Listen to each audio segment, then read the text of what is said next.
Okay, we've all been there, right? Staring at the ceiling at 3 in the morning, your mind is just racing and sleep is nowhere to be found. A bad night's sleep is something we all get. But what happens when one bad night turns into weeks or even months? That's when it becomes something more. And today, we're going to dig into what's really going on inside our brains when that happens. So get this. For a huge chunk of the population, it becomes a chronic long-term issue. We're talking about 10%. Yep, according to studies, about 10% of people suffer from chronic insomnia. And look, this isn't just a few rough nights here and there. This is a full-blown sleep disorder that can drag on for months or even years, and it can turn your own bed into a place you actually start to dread. And this brings up a really fascinating question. It's a bit of a mystery, really. Think about it. We can almost always point to what kicked off a bad night or two, right? Maybe it was a huge project at work, or some really exciting news, or even just getting sick. But the real puzzle is this. Why do some of us get stuck in that loop of sleeplessness long after that initial trigger is totally gone?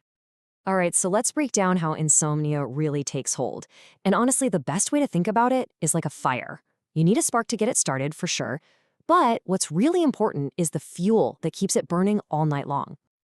So there's this really useful way of looking at it called the 3P model, and it breaks it down perfectly. First up, you've got the kindling. Think of this as the predisposing factors, things like your genetics or how you react to stress. It's basically the dry wood, just waiting for a spark. Then you get the spark itself. This is that stressful event, the thing that lights the match. But, and this is the absolute kicker, it's the third factor, the fuel, that really creates chronic insomnia. The fuel isn't the original problem.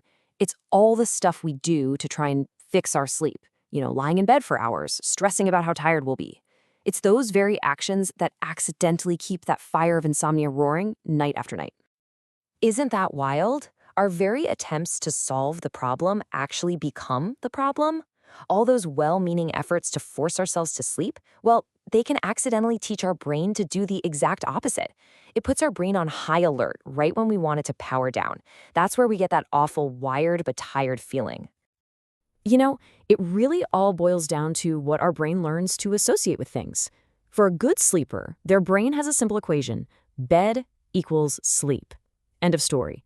But for someone struggling with insomnia, the brain has been trained, it's been conditioned to see the bed as a trigger for being wide awake and totally frustrated. Your bedroom goes from being a safe haven to a full-on battleground. So that feeling, that wired but tired state, it actually has a scientific name. It's called hyperarousal. And what that means is your body's natural stress response, the whole fight or flight system, is getting switched on at night. It's literally like a smoke detector blaring in your house when there's no fire. It makes it physically impossible to just relax and drift off. And what's happening inside your body is pretty intense.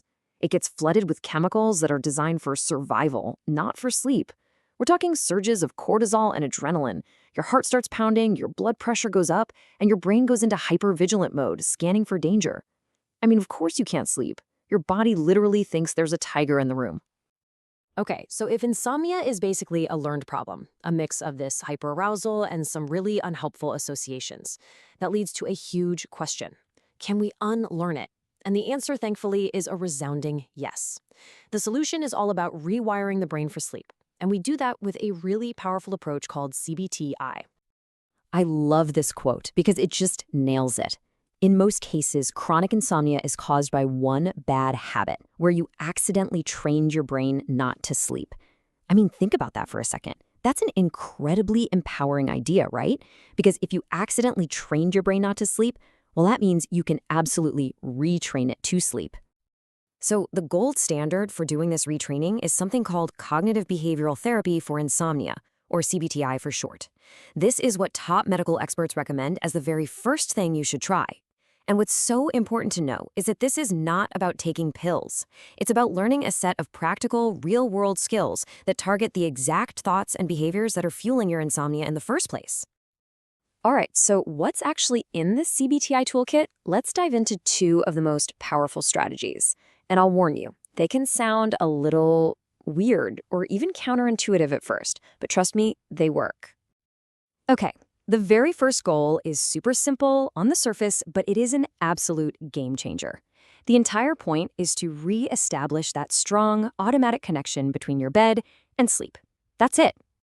And the way we do this is with a technique called stimulus control, but you might know it as the 20-minute rule. Here's how it works. You only get into bed when you're actually feeling sleepy. Now, if you're lying there and you're not asleep after what feels like, say, 20 minutes, you get up. You go to another room, do something calm and relaxing in low light. The key is you only go back to bed when you feel that wave of sleepiness come over you again. What this does is it completely breaks that frustrating cycle and retrains your brain to understand one simple thing. Your bed is for sleeping, period. It's not for worrying, it's not for problem solving, it's not for tossing and turning. Now for the second big goal. This one is all about building up a really powerful natural drive for sleep. It's kind of like how you build up hunger before a big, delicious meal. We're going to work with your body's biology here, not fight against it. The technique is called sleep restriction therapy. And yeah, I know, that sounds pretty intense, but it is incredibly effective. The whole idea is to make your sleep more solid by temporarily limiting your time in bed to roughly match the amount of time you're actually sleeping. So let's say you're in bed for 8 hours, but you're only really sleeping for 5 of those. You'd actually reduce your time in bed to be closer to 5 hours. By doing this, you build up such a strong natural sleep drive that when you are in bed, you fall asleep faster and stay asleep better. It leads to deeper, more efficient rest with way less time spent awake. Okay, as we start to pull all of this together, I hope the real message behind escaping this insomnia trap is becoming clear. It's really about a fundamental shift in how you think about sleep. You see, the path to better sleep isn't about fighting harder against being awake. It's actually about dropping the struggle completely. When you use techniques like the 20-minute rule and sleep restriction, you stop going to war with insomnia. Instead, you're just creating the perfect conditions for sleep to show up all on its own, naturally. Now, if this has sparked your interest and you want to dive even deeper, I've got 3 fantastic books to recommend. First is Why We Sleep by Matthew Walker. It's an amazing overview of the science. Then there's Say Goodnight to Insomnia by Greg Jacobs, which is a total classic on CBTI. And finally, The Sleep Solution by W. Chris Winter is packed with practical, easy-to-follow advice. And hey, if you found this explainer helpful and you're interested in more deep dives like this, please don't forget to like, share, and subscribe. It really does help us keep making these for you. So I want to leave you with one final thought to chew on.